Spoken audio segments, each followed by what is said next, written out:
ओम शांति। मेरा जन्म एक बहुत संपन्न और बुद्धिजीवी परिवार में हुआ था। घर में मैं 4 भाइयों के बाद हुई थी, इसलिए मुझे बहुत ही लाड प्यार मिला था। घर के अंदर बहुत भक्ति पूजा तो होती ही थी, इस कारण से मैं भी गीता भी पढ़ा करती थी और मंदिर में जाना और शिव की प्रतिमा को देखकर उसकी सफाई करना और वहां बैठ करके कीर्तन करना, ये मुझे बहुत अच्छा लगता था। शिव के बारे में मैं बहुत कथाएं भी सुना करती थी, लेकिन बहुत सी बातें मन के अंदर आया करती थी। जब पंडित जी आरती किया करते थे तो वो हमेशा आरती के अंदर ये गाया करते थे, मैं मूरख खल कामी पाप हरो देवा।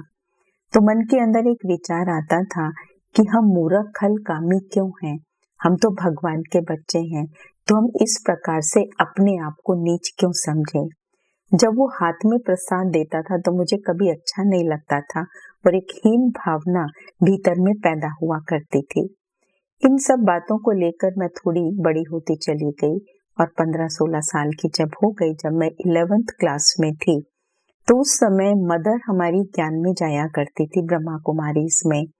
तो उन्होंने मुझे कहा 11 बोर्ड के पेपर से पहले, क्योंकि मैं 1973 की बात कर रही हूँ और उन दिनों हायर सेकेंडरी में बोर्ड के पेपर्स हुआ करते थे, तो मैंने उनको कहा कि ठीक है, आप मुझे कहती हैं आश्रम चलने के लिए, मैं आपके साथ चलती हूँ। क्योंकि मैंने ये सोचा कि अगर मैं वहां नहीं जाऊंगी तो कहीं भगवान मुझे फेल ना कर दे। तो इस डर के भाव से मैं वहां पर चली गई और मन में अनेक प्रकार के विचार थे कि पता नहीं वहां का वातावरण कैसा होगा, बहनें कुछ खा रही होंगी तो मुझसे पूछेंगी कि नहीं पूछेंगी, वो बैठी होंगी मुझे उनके पांव छूने होंगे, जो कि मुझे बिल्कुल पसंद नहीं था, जिसमें मेरे अंदर में हीन भावना पैदा होती थी। खैर, जब मैं वहां पर गई तो मैंने एक बहुत ही डिफरेंट सा माहौल देखा। सिस्टर्स ने बहुत फ्रेंडली वे में मुझसे बात की और कहा कि आपका पेपर है, आप पेपर्स को दे लीजिए और उसके बाद आप आना, तो हम आपको भगवान से मिलाएंगे। मुझे बात सुनकर के बहुत अच्छा लगा और ये बात मेरे दिल को भी छू गई कि मुझे भगवान से मिलाएंगी, तो ये तो बहुत अच्छी बात है। तो इस प्रकार से जैसे मेरे पेपर्स पूरे हुए, तो पेपर्स पूरे होने के बाद उस समय हायर सेकेंडरी के पेपर्स देने के बाद कोई कैरियर ही होता था जिसको आपको चुनना होता था और 2-3 महीने की जो बीच में छुट्टियां आ जाती थी, तो उस समय आपके पास कुछ करने को इतना नहीं होता था। तो मैंने वहां पर जाना शुरू कर दिया और मेडिटेशन सीखने लगी। जो लॉजिक्स वो ज्ञान के देने लगे वो मुझे बहुत अपील करने लगे। जो उन्होंने आत्मा के कॉन्सेप्ट को लेकर के बताया कि हम लोग ह्यूमन बीइंग्स हैं और ह्यूमन शरीर के लिए इस्तेमाल होता है और बीइंग एक शक्ति है जो इस शरीर को चलाती है और इसी तरह से परमात्मा भी एक एनर्जी है। तो मुझे थ्योरेटिकली तो ये सारी बातें बहुत कन्विंसिंग लगती थी, लेकिन इन बातों का जब तक मुझे अनुभव नहीं होता था जीवन में, क्योंकि मैं साइंस स्टूडेंट थी, तो मैं चीजों को मानने के लिए जल्दी से तैयार नहीं होती थी। खैर, मैंने स्वयं ही इन बातों के ऊपर सोचना शुरू किया और मैंने ये सोचा कि देखो, मैथमेटिक्स में पढ़ते थे कि जब किसी भी थ्योरम को प्रूव करना होता था तो हम कहते थे कि अगर आपको A=B प्रूव करना है तो आपको क्या करना पड़ेगा, आप यू स्टार्ट विद assumption, जिसमें आता था A is not equal to B और फिर आप प्रूव कर देते थे that A is equal to B। तो इस प्रकार से मैंने ये सोचा कि चलो, ये बहनें कहती हैं कि मेडिटेशन एक ऐसा तरीका है जिससे आप अपने जीवन के अंदर बहुत सुंदर अनुभव कर सकते हैं, तो मैं इसको एक्सपेरिमेंट करके देखती हूँ। अब जैसे हम लोग फिजिकली लोगों के साथ कनेक्ट हो पाते हैं, इसी तरह से मैंने थोड़ा सा डीप मेडिटेशन करना स्टार्ट किया और परमात्मा पिता को अपने लाइफ के अंदर यूज करना शुरू किया और यूज करने से मैंने देखा कि मुझे बहुत अच्छे अनुभव होने लगे। जैसे मैं आपको एक अपनी लाइफ का एक्सपीरियंस शेयर करती हूँ कि जिन दिनों मैं एमएससी में थी, तो उन दिनों हमारे प्रैक्टिकल एग्जाम से पहले मुझे किसी सीनियर सिस्टर की कॉल आई कि एक बहुत बड़ा हेल्थ फेयर लगा है, तो आपकी सेवाओं की यहाँ पर जरूरत है। तो मैंने सोचा कि ये भी मेरी एक फर्स्ट लाइफ है, तो क्यों ना मैं थोड़ी देर के लिए वहां चली जाऊं। अब जब मैं थोड़ी देर के लिए वहां पर गई तो मैंने देखा कि वहां पर बहुत लोग आ रहे थे, तो थोड़ा टाइम ज्यादा लग गया।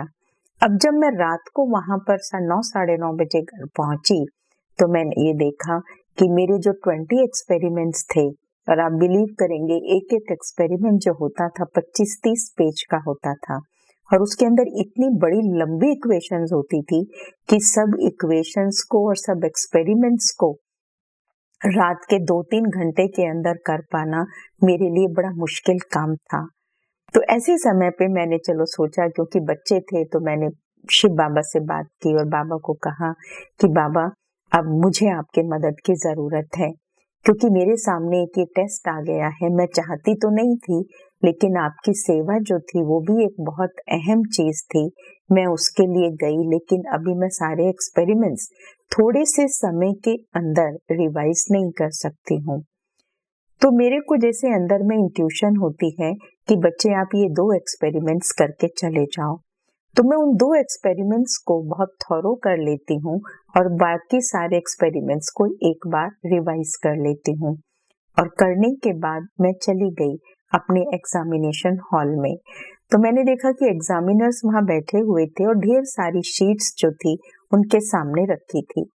तो फर्स्ट डे जब एक्सपेरिमेंट करना होता था तो उसमें हमें लॉटरी सिस्टम होता था और उसमें एक फाइल पिक करनी होती थी। तो मैंने क्या किया, शिव बाबा की याद में खड़ी हो गई और मैंने एक फाइल को पिक कर लिया। अब एक फाइल को जिसको मैंने पिक किया तो मैंने देखा कि उस पर वही एक्सपेरिमेंट था जो मैं चाहती थी।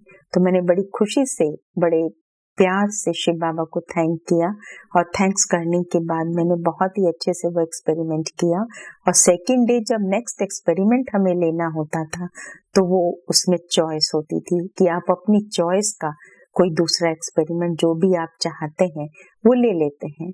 तो इस प्रकार से मैंने देखा कि कब मुझे परमात्मा पे निश्चय हो गया ये तो नहीं पता लगा, क्योंकि जैसे जैसे मैं उसको अपनी लाइफ के अंदर यूज करती चली गई तो मैंने देखा कि पहले मुझे लगता था कि परमात्मा से, शिव बाबा से मुझे आवाज आती थी, वो कहता था कि बच्चे मुझे तुम्हारी अपने कार्य के अंदर जरूरत है।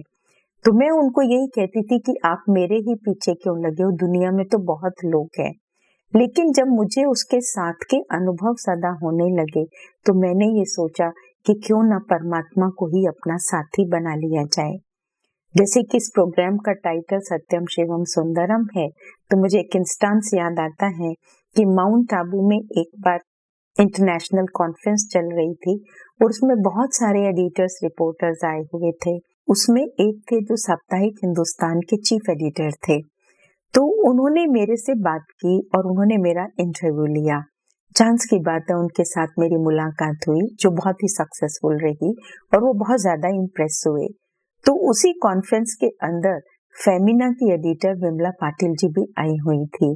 तो वो मुझे विमला पाटिल जी के पास ले गए और उन्होंने मुझे इंट्रोड्यूस कराया कि सिस्टर उर्मिल हैं और इन्होंने ये डिसाइड किया है कि मैं जीवन में शादी नहीं करूंगी और परमात्मा को ही इन्होंने अपना साथी चुना है।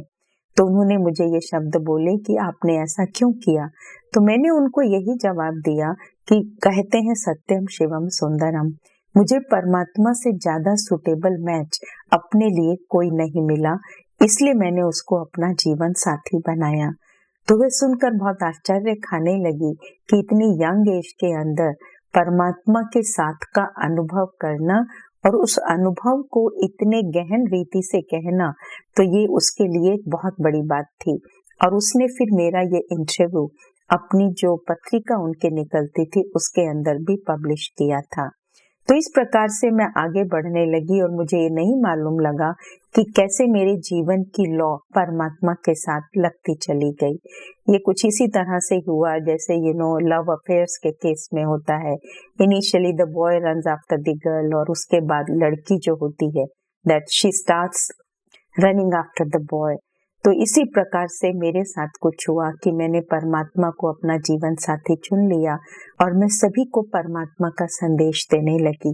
अब जैसे ही मैंने अपने परिवार में और जहाँ मैं पढ़ती थी अपने प्रोफेसर्स वगैरह को इसके बारे में बताना शुरू किया, तो वो लोग मुझे समझाने भी लगे कि देखो ये तुम्हारी एज नहीं है, स्पिरिचुअलिटी तो उन लोगों के लिए होती है जब वो बूढ़े हो जाते हैं, और तुम इस एज में इस तरफ जा रही हो, ये हमें ठीक नहीं लगता है।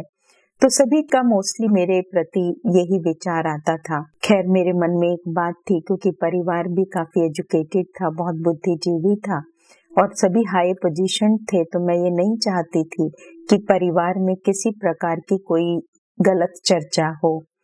तो मैंने ये अंदर में ठान लिया था कि चैरिटी बिगिंस एट होम, तो मैं सबसे पहले घर वालों को संतुष्ट करूंगी। और मुझे आज ये कहते हुए बहुत खुशी होती है कि मैं सबको बहुत अच्छी रीति से संतुष्ट कर पाई। और फैमिली के बहुत से लोग जो शुरू में ऑपोजिशन में थे, उन्होंने जब इस ज्ञान को समझा और इसके नजदीक आए, तो उनमें भी एक बहुत गहन परिवर्तन आया और वो भी यहाँ के रेगुलर स्टूडेंट्स बने और उन्होंने एक बहुत सुंदर सेंटर भी परमात्मा की सेवा के लिए बना करके दिया। तो इसलिए मेरा यही मैसेज रहेगा सबके प्रति कि किसी भी चीज के बारे में अगर हम कोई बिलीफ बनाना चाहते हैं, तो उससे पहले हमें उस स्थान को अच्छी तरह से देखना चाहिए, क्योंकि सुनने में और देखने में काफी अंतर होता है। जब हम नजदीक जाते हैं, नजदीक जाने से हमें पता पड़ता है कि असलियत क्या है।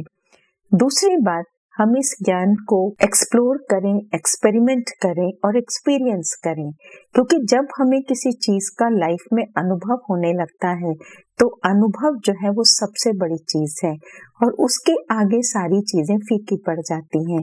तो इसलिए कभी भी एज फैक्टर को ना देखते हुए ये समझें कि ये जो ज्ञान है हमारे लिए जरूरी है, क्योंकि जैसे बच्चे को बचपन से ही हम पढ़ाते हैं, इसी प्रकार से यहाँ भी एक स्टडी है कि हमें क्या सोचना है, क्या बोलना है, कैसे बोलना है, किसी के साथ हमें डील कैसे करना है।